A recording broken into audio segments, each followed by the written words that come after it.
Okay, welcome to IGNOU Pathways. Today we discuss the important questions of MHI 103 or you can say MHI 03. तो इससे संबंधित syllabus हम लोग पहले ही चर्चा कर चुके हैं। ये पेपर जो है काफ़ी ज़्यादा इम्पोर्टेंट है। तो आज हम देखेंगे कि MHI 103 के कौन से ऐसे इम्पोर्टेंट क्वेश्चंस हैं जो आपको दिसंबर टर्म इन एग्ज़ाम में काफ़ी ज़्यादा इम्पोर्टेंट है। तो आइए बिना देरी किए हुए हम लोग इसको शुरुआत करते हैं। तो पहला ही प्रश्न आप देख सकते हैं, ये हमने पिछले साल भी इस प्रश्न को लिया था। सामान्यीकरण क्या है? विभिन्न प्रकार के सामान्यीकरण की चर्चा करिए। यानी सामान्य रूप से जो इतिहास की चर्चा की जाती है, किस तरह से जीवन यापन आप करेंगे, उसमें जनरलाइजेशन कैसे होता है, उसके बारे में आपको लिखना है। या कारण कार्य संबंध जो चैप्टर 2 है, ईयरली बेस्ड बच्चों के लिए, किसी घटना या प्रक्रिया को समझने में वह कैसे प्रयुक्त होता है। किसी भी चीज को हम जब कार्य करते हैं तो उसका एक ऑथेंटिक कारण होता है। तो कारण और कार्य दोनों एक दूसरे को सामंजस्य बैठाकर इतिहास में हम इसको कैसे लिख सकते हैं, इसके बारे में हम देखेंगे। क्वेश्चन नंबर 2, वस्तुपरकता क्या है? उनके इतिहास लेखन में परंपराओं की चर्चा कीजिए। वस्तुपरकता ने अपना आधार बनाते हैं, यानी वस्तु जो है उसकी जो परख हम करते हैं वो किस प्रकार से करते थे, उसके ऑथेंटिकेशन के बारे में, हिस्ट्री के बारे में देखना है।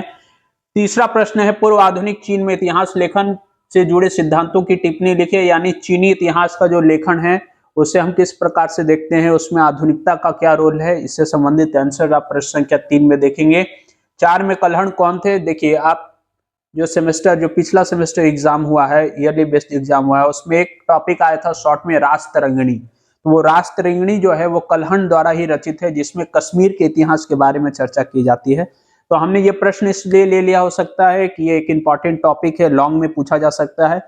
तो कलहण कौन थे जिन्होंने रास्तरंगिणी की रचना की, जिसमें कश्मीर के इतिहास के बारे में हम देखते हैं। उनके द्वारा रचित पुस्तक रास्तरंगिणी से इतिहास लेखन की चर्चा करें। तो ये इंपॉर्टेंट टॉपिक है, अक्सर रिपीट होता है, इसलिए हमने इसे प्रश्न संख्या 4 में रखा है।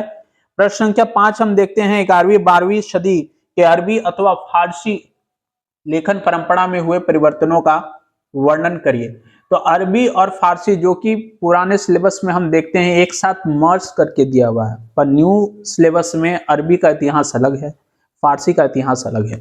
तो अरबी और फारसी इतिहास लेखन जो 11वीं-12वीं सदी में ज्यादातर प्रोमिनेंट रूप में हम देखते हैं, उसमें किस प्रकार के परिवर्तन हुए। यानी अरबी इतिहास और फारसी इतिहास जब भारतीय इतिहास से जुड़ गया, यानी 12वीं-13वीं शताब्दी में जब वहां से लोग यहाँ आने लगे, तो उनके हिस्ट्री और हमारे हिस्ट्री में क्या कुछ सामंजस्य है उसको हम लोग देखते हैं।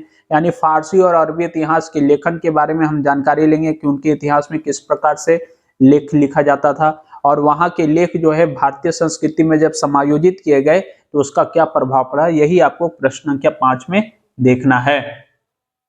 जियाउद्दीन बर्नी अथवा मिन्हाज जो कि दिल्ली सल्तनत के काल के ये लेखक हैं। बर्नी और मिन्हाज के द्वारा मध्यकाल में इतिहास लेखन की भूमिका का वर्णन करें। जब आप दिल्ली सल्तनत पढ़ते हैं तो उस समय का इतिहास अगर हम देखें तो उस समय के जो इतिहासकार थे उनके बारे में आपको दिया गया है कि बर्नी और मिन्हाज के बारे में आप लिखेंगे, इन्होंने उस समय के इतिहास को किस तरह से आम लोगों तक पहुंचाया है।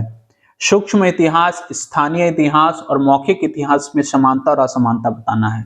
यानी इतिहास की सूक्ष्मता क्या होती है, कितने छोटे तरीके से हम इतिहास को डिस्क्राइब कर सकते हैं, सूक्ष्म से सूक्ष्म चीज को हम कैसे बता सकते हैं। ठीक है।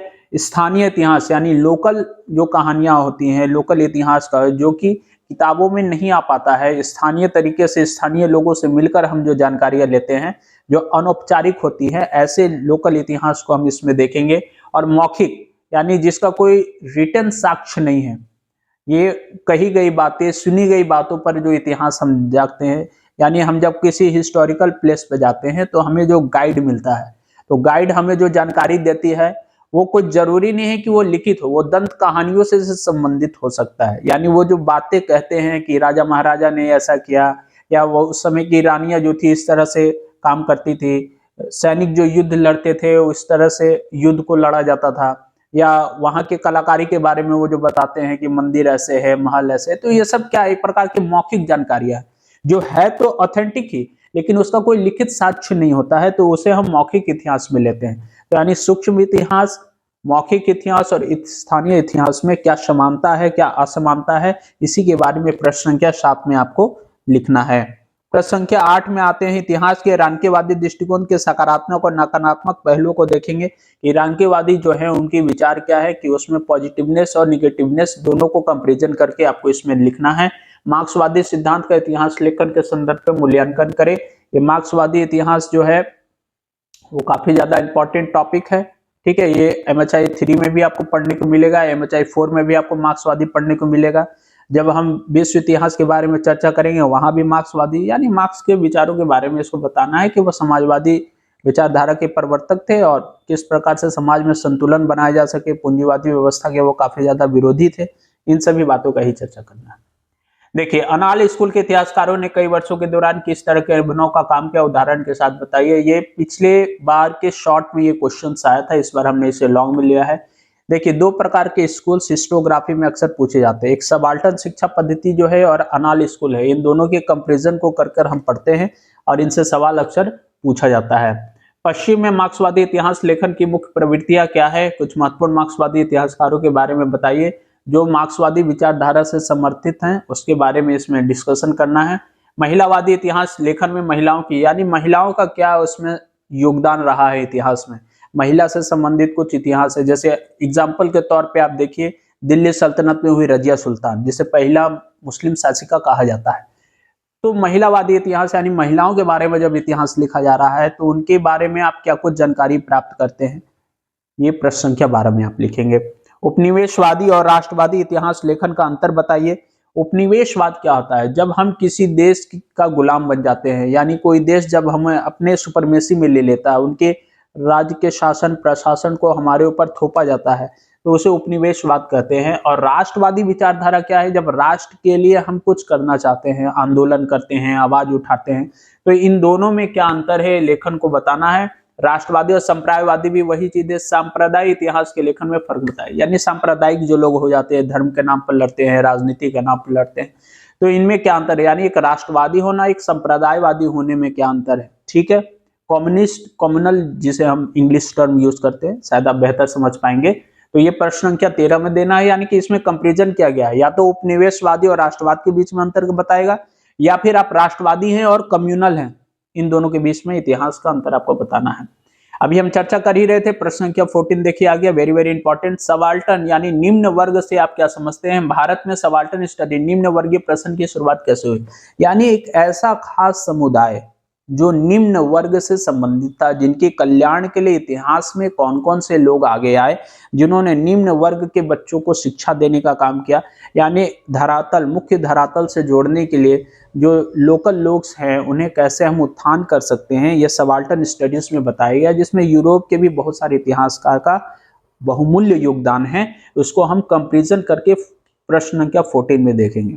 अब हम देखते हैं कि इसके कुछ शॉर्ट प्रश्न देख लेते हैं जो 10 नंबर के आते हैं। सांस्कृतिक सापेक्षवाद, प्रशस्तियां जो राजा महाराजाओं के लिए लिखा जाता था उस समय की ये बातें हैं। अबुल फजल और बदायूनी, ये आपका मुगल काल से संबंधित है। जैसे मिनहाज जो है, जियाउद्दीन बर्नी जो है, दिल्ली सल्तनत के आसपास के ये राइटर्स हैं। वैसे ही अगर अबुल फजल बदायूनी की बात करें तो ये सब मुगल काल से संबंधित राइटर्स हैं। यानी ये चैप्टर ही है इतिहास लेखन। तो इतिहास लिखने में चाहे यूरोप के इतिहासकार हो, भारत के इतिहासकार हो, अरब प्रदेश के हो, चीन के हो, या एशिया महादेश के और भी कोई कॉन्टिनेंट कंट्री के कोई भी हो, उन सभी के इतिहास लिखने की जो प्रणालियां हैं उनसे संबंधित है यह पेपर है। तो इसमें ऐसा नहीं है, यूरोप से भी प्रश्न आ सकता है, रोम से, अमेरिका से भी प्रश्न आ सकता है, भारत के संदर्भ में भी आ सकता है, चाहे वो दिल्ली सल्तनत हो, मुगल काल हो, या जब अंग्रेज हमारे देश में आ गए उस समय का हिस्ट्री से संबंधित जानकारी भी आता है, यूरोपीय इतिहास, ठीक है। उत्तर आधुनिकता हम देखेंगे, इसमें वही सारे चर्चा किए गए हैं, ठीक है। उपनिवेशवादी इतिहास लेकर और जन्मोन्मुखी इतिहास, तो इस प्रकार से ये शॉर्ट प्रश्न आते हैं जो आपको 10 अंकों का आता है। शॉर्ट यानी 250 शब्दों में आपको लिखना होता है।